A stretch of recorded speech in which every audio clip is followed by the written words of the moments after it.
We've got some basic hip swings, leg bent at 90. I'm going to be inhaling up, exhale, push back through the heel. Inhale up, push back. Inhale up, push back. First set is slower here, first half. I'm going to be exhaling through the kickback to really drive open my hip flexors, improve that extension. Inhale to load. I can even kind of come onto the toe of the down leg. Let's get a good underneath shot here too.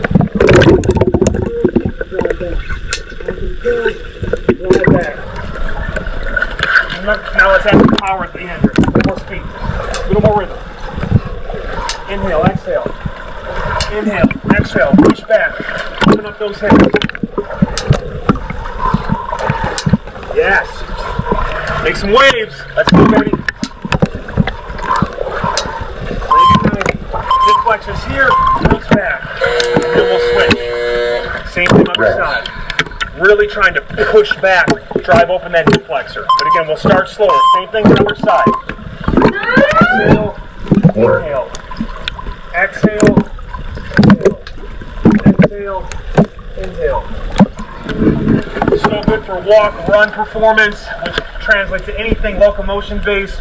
Also squatting, lunging, step ups.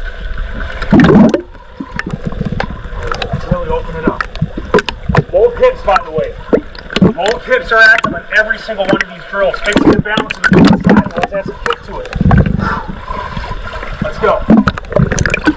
It's like a band-aid. The longer you go, the faster you go, the more resistance you get.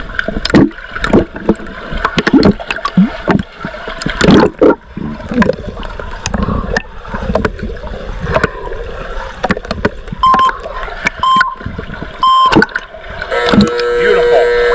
Legs still at 90 now.